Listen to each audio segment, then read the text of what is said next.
नमस्कार साथियों, स्वागत है आपका भी अनका 24 यूट्यूब चैनल पर। बहुत बहुत साथियों, आज की जो वीडियो का विषय रहेगा, एक तो जान लेंगे कि आज बाजार में क्या रहा। आज ऊपर से बिकवाली क्यों आ गई, सभी एकदम से शेयर मतलब इंडेक्स में ऐसा देखने के लिए हरियाली लग रही थी, लेकिन उसके बाद भी ऊपर से सर शेयर बाजार में जो मिड कैप और स्मॉल कैप स्टॉक थे या जो बैंकिंग स्टॉक थे या जो तुम्हारा वो ऊपर से गिरते चले गए। और एकदम से क्या हुआ, मतलब सब ठीक चल रहा था, एकदम से ऐसा क्या हो गया, एक तो इस विषय पर चर्चा करेंगे।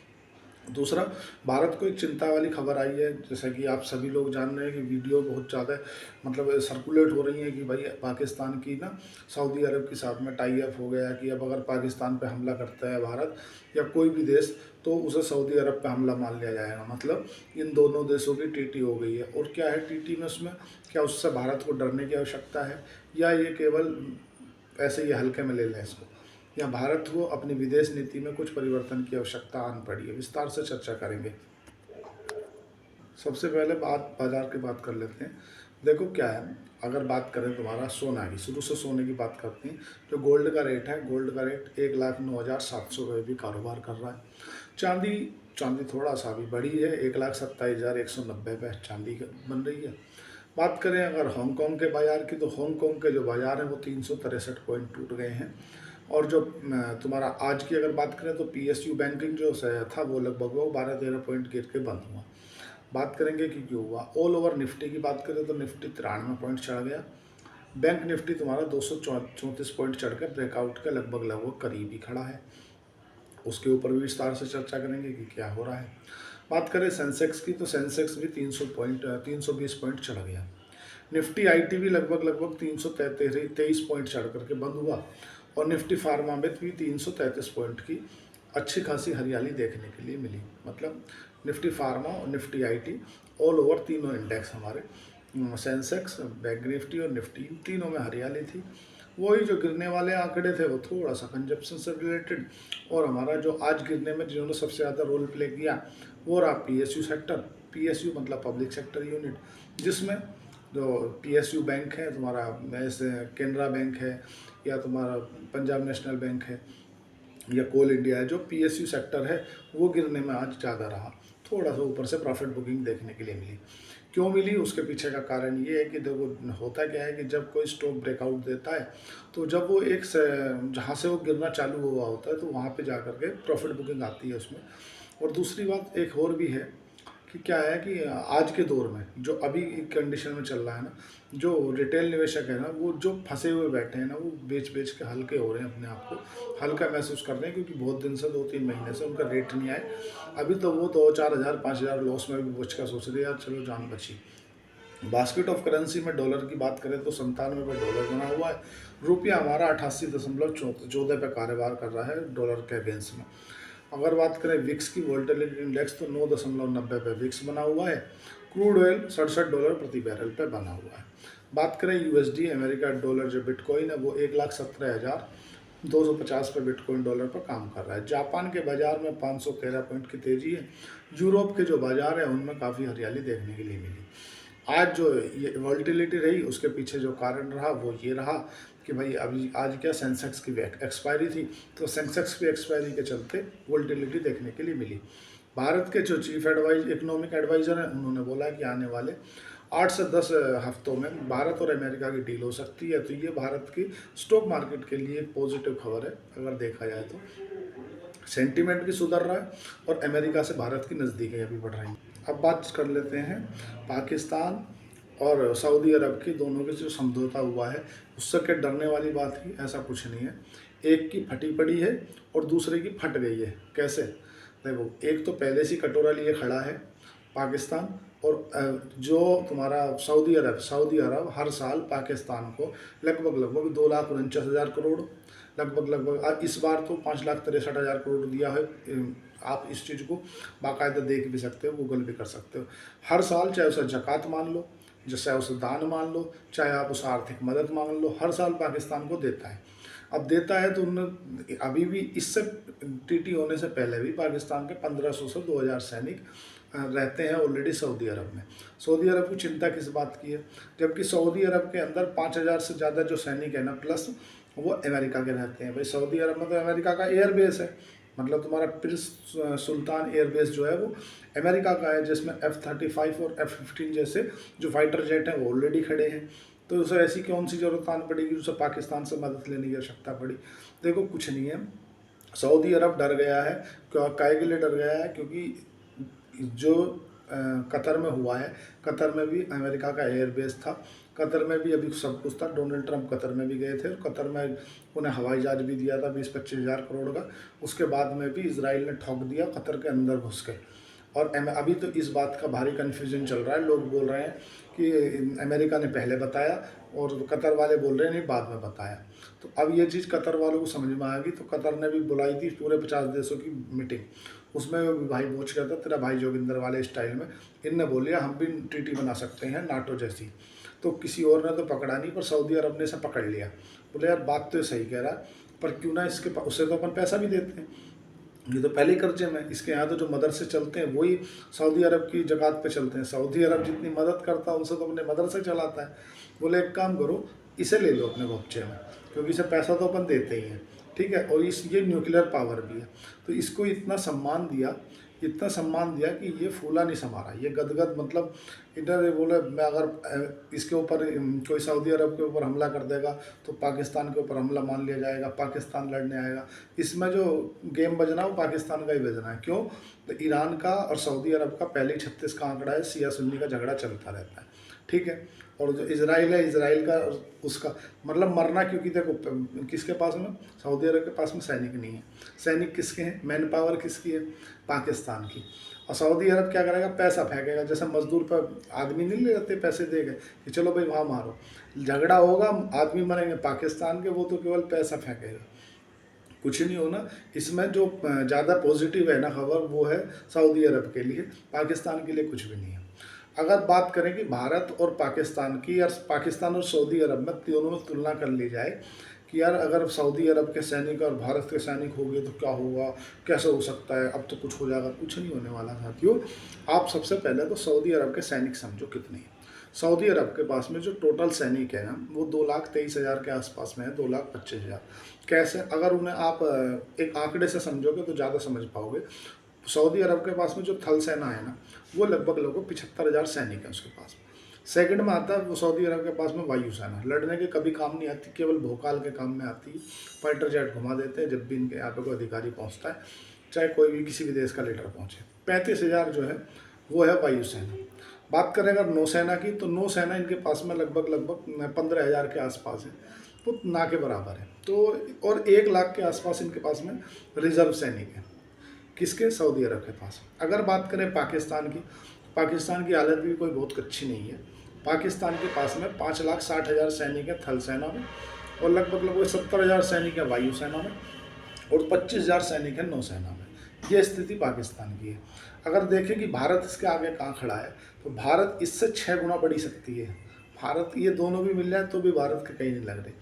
2,25,000 इसके और 6 इसके, मतलब कहीं नहीं लग रहे। भारत के पास में लगभग 36 लाख सैनिक हैं, जिसमें से अगर बात करें 15 लाख के आसपास तो एक्टिव सेना है भारत के पास में अभी के दौर में।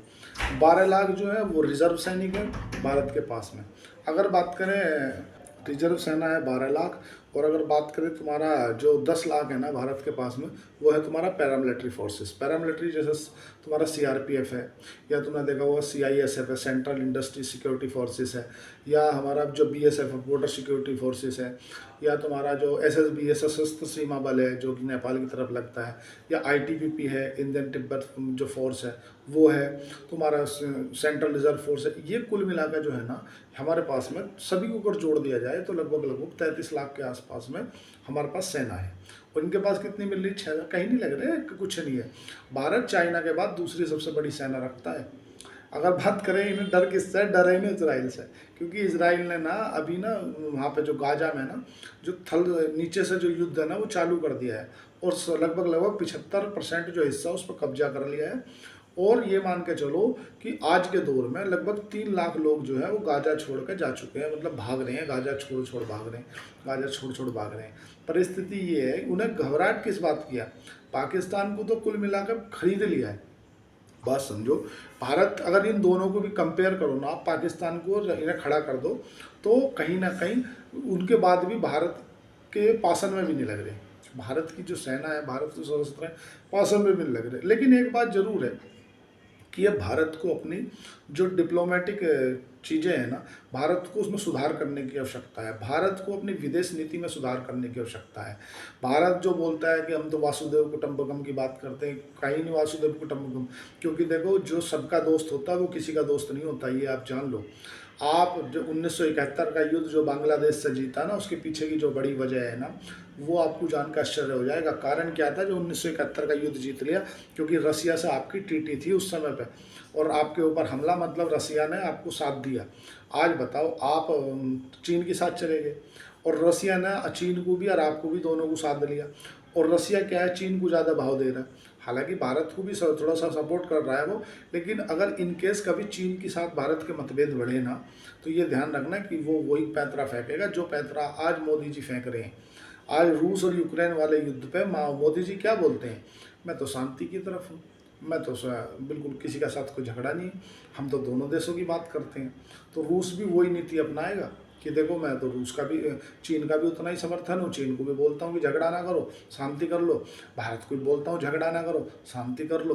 तो इस कंडीशन में भारत को अब अपने जो बड़े बड़े चाणक्य दिमाग लगाने वाले हैं, उनके साथ में बैठ के भारत को बिल्कुल कुछ ऐसे कड़े डिसीजन लेने पड़ते हैं जिससे भारत को लगे कि नहीं, अब तो चाहे कुछ भी हो जाओ, वासुदेव कुटुंबकम गया इस तसी में, वासुदेव कुटुंबकम की तरफ ध्यान ना दो। पहले ये देखो कि जिस तरीके से ये डील हुई है, मान लो अमेरिका ने नाटो जैसा संगठन बना लिया, पाकिस्तान ने सऊदी अरब को साथ लिया है, क्योंकि पाकिस्तान के हाथ में है कटोरा।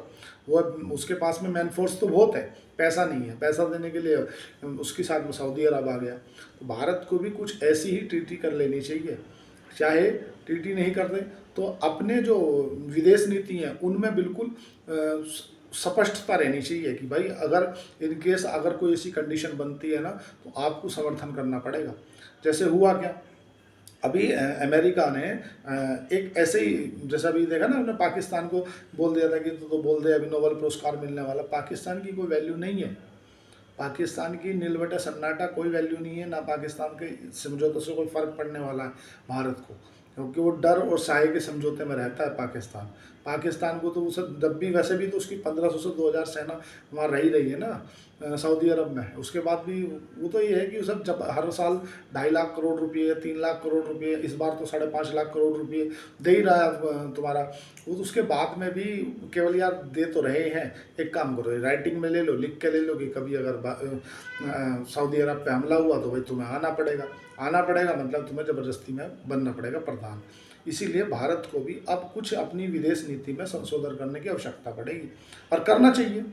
मैं आपसे अगर बात बताऊं कि भारत अगर कैसे देशों के साथ में ट्रीटी कर ले, अगर भारत एक ऐसा इमेजिन करके देखो, भारत, चीन, रूस, नॉर्थ कोरिया, इज़राइल और ईरान, अगर ये 5-6 देश मिल गए, एक ऐसा ही जैसे नाटो जैसा संगठन है, ऐसा ही कोई संगठन बना दे, तो आप क्या कल्पना कर सकते हो कि नाटो तो छोड़ो, एक तरफ सारा वर्ल्ड खड़ा हो जाए तो भी इनके सामने नहीं टिक रहा। क्योंकि भारत में वासुदेव कुटुंबकम लेके चलता है कि नहीं यार, हमें झगड़ा नहीं करना किसी के साथ में, हम तो सारे को अपना देश मानते हैं।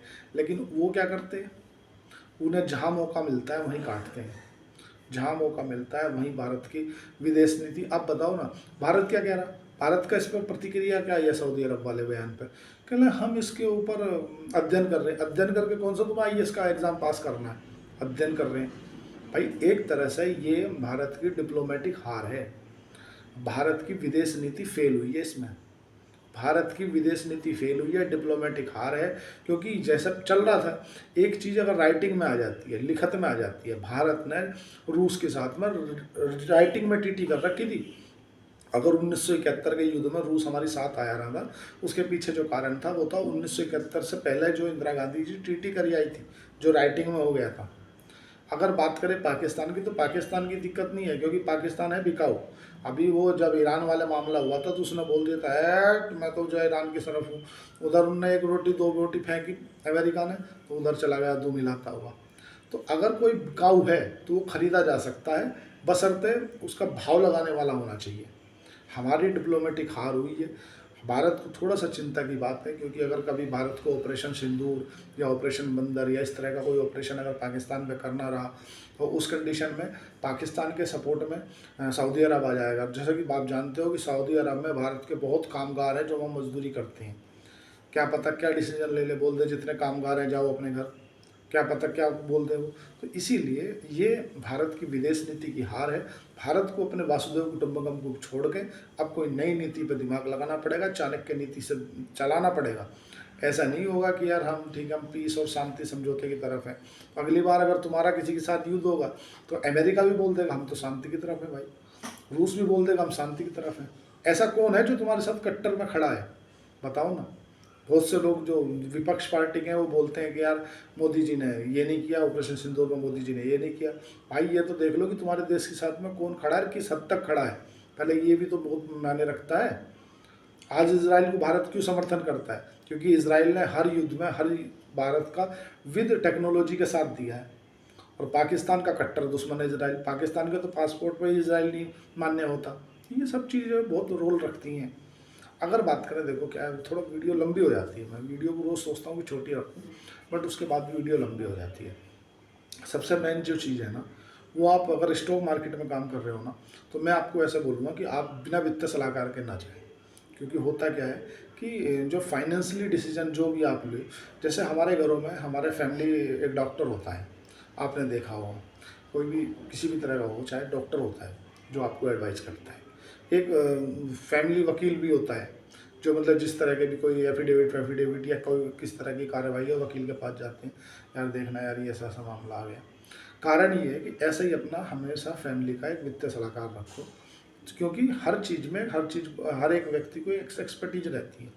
मैं ऐसा बोलता हूँ कि यार बिना वित्तीय सलाहकार के आप स्टॉक मार्केट में काम ना करें। अपना टर्म इंश्योरेंस, हेल्थ इंश्योरेंस जरूर ले लें। अगर आपको शेर खान के साथ डीमैट अकाउंट खुलाना है तो नीचे दिए गए डिस्क्रिप्शन पे जाकर आप अकाउंट ओपन कर सकते हैं। चैनल को लाइक करें, सब्सक्राइब करें, कमेंट करें। धन्यवाद, थैंक यू।